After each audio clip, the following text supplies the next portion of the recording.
공겁, 성년, 우주를 품다.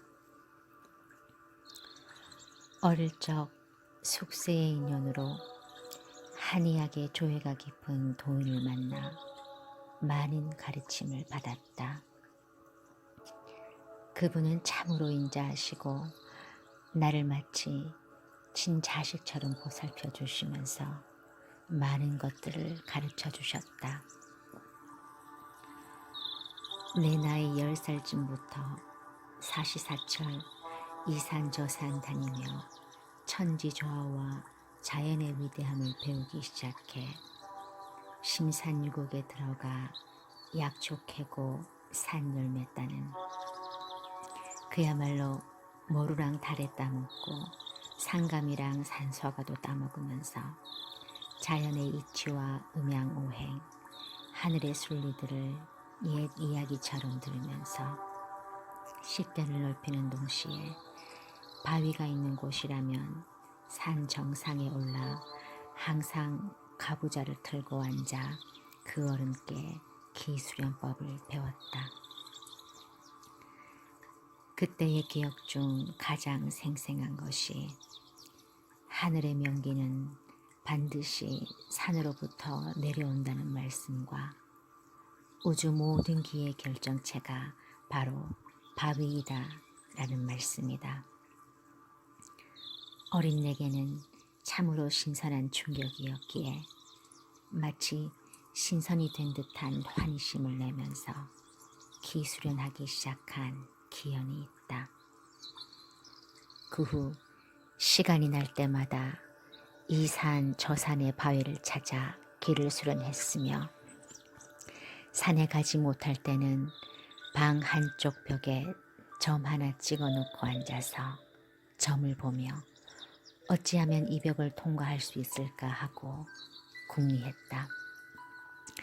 그 어린 나이에 무엇이 그리 좋았는지 단 한 번의 투정을 부려보거나 힘들어하지 않고 마치 무엇에 이끌리듯이 잠시라도 시간이 있으면 산으로 향했다.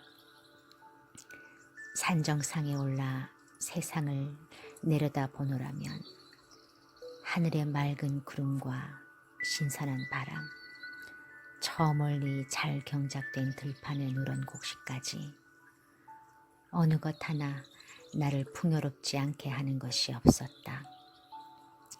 하늘이 나의 아버지요, 산이 나의 어머니이자 전부였다. 구름 친구와 바람의 노래를 벗삼아 어린 시절을 거의 산에서 생활하며 보냈다.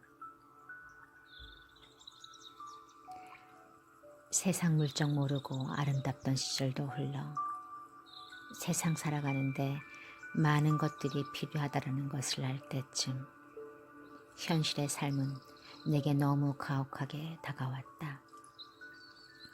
모든 것을 혼자 해결해야 하는 상황이 발생한 것이다.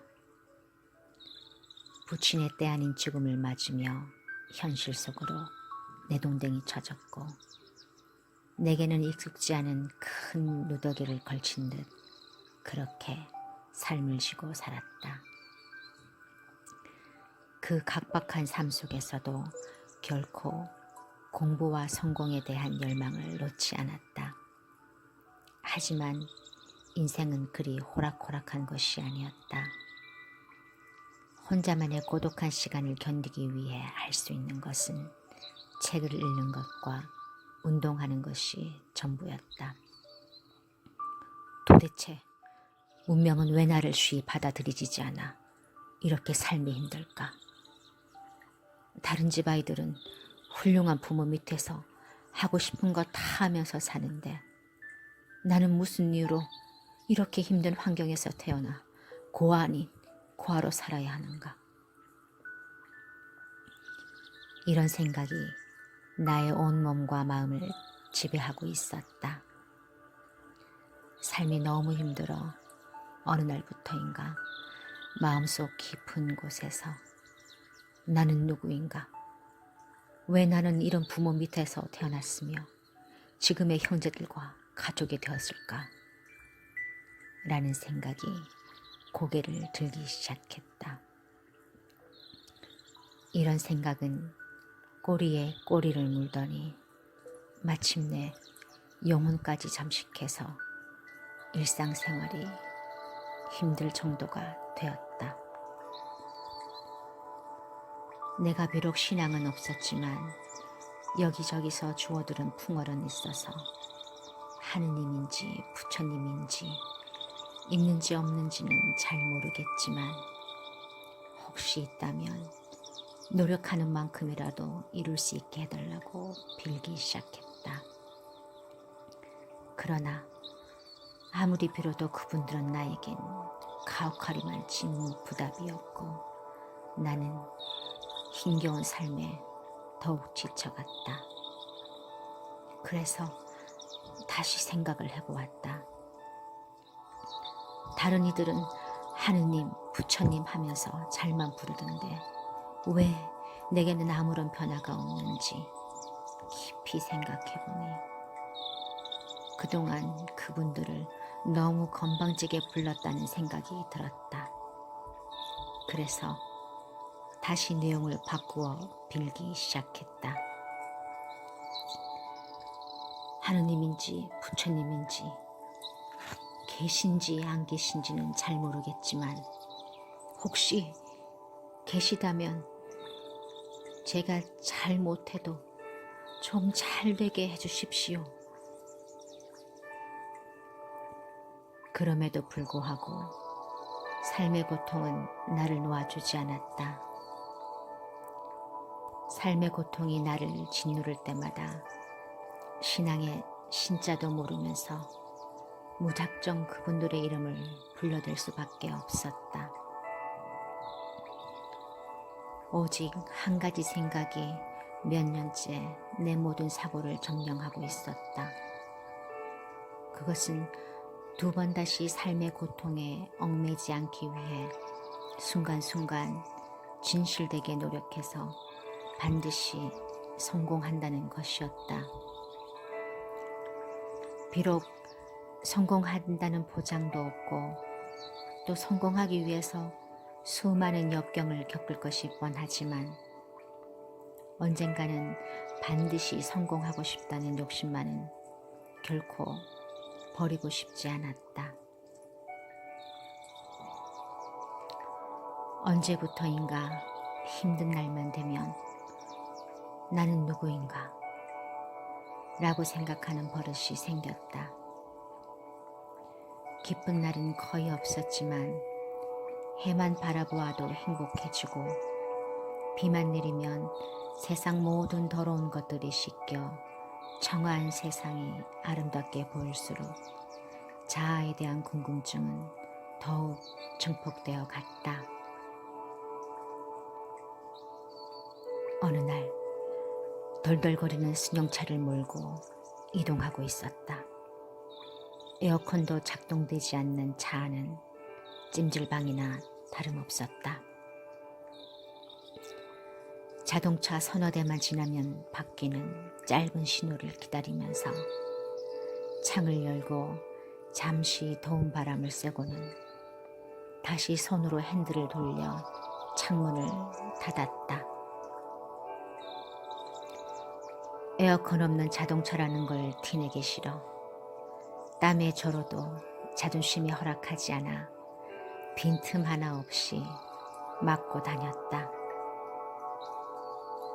오만과 자존심에 극치를 달렸던 것이다.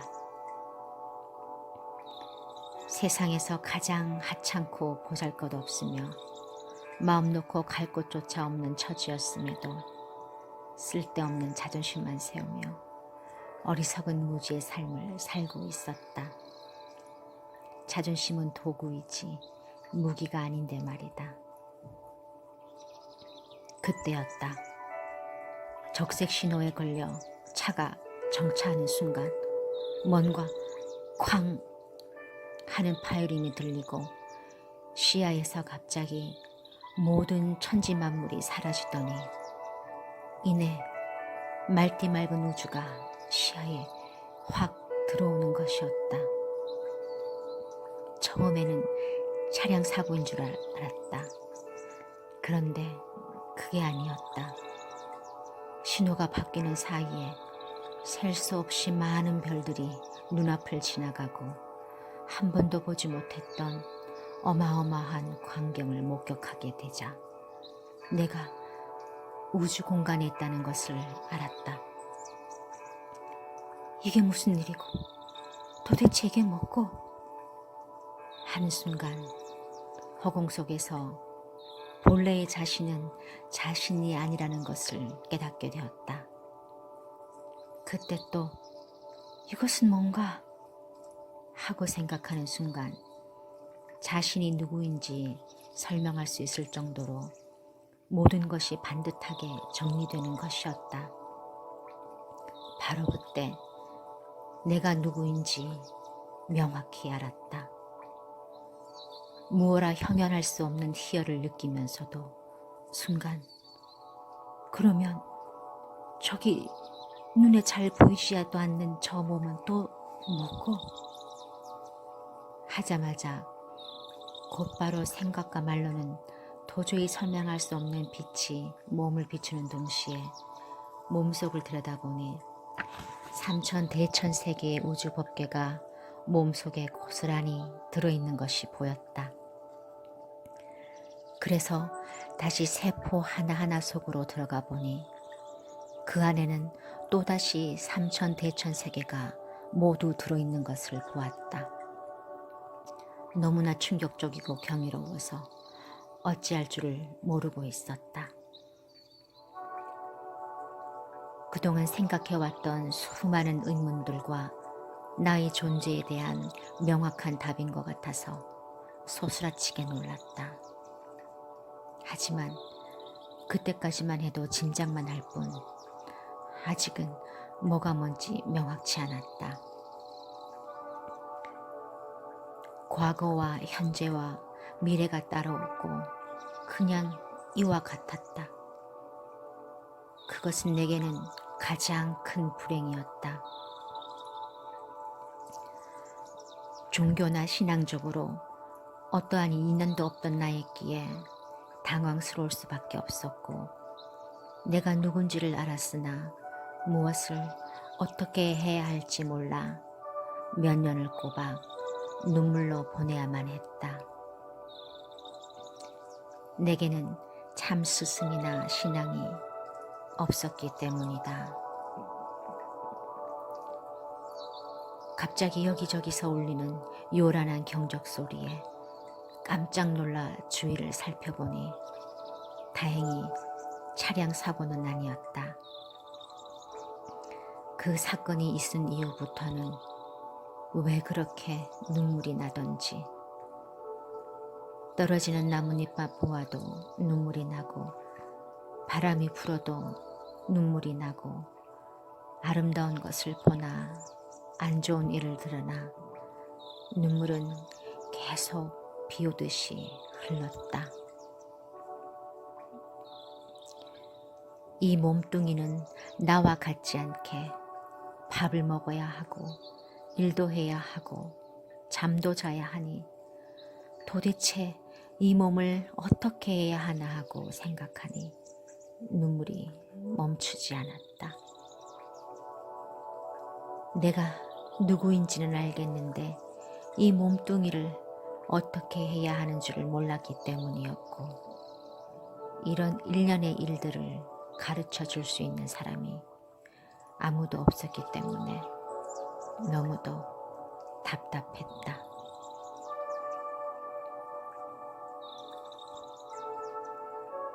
마음의 달, 광명의 달이 밝았으니 이 달은 하늘이, 구름이, 별이, 산이 있고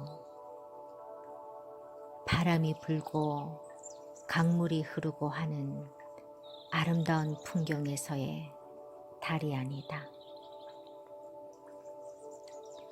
오로지 하나 아닌 하나, 그 빛을 받을 경계가 사라졌기 때문에 이름이 없다. 하지만 확연히 밝고 맑다. 그렇게도 원하고 갈망하던 빛이다. 시방 3세가 그대로 여여하다. 참 좋다. 마음달 홀로 둥글어 그 빛이 삼라만상을 삼키도다. 광명이 경계를 비치지 않고 경계 역시 있는 것이 아닌데 광명과 경계가 모두 없어지니 다시 이 무슨 물건인가.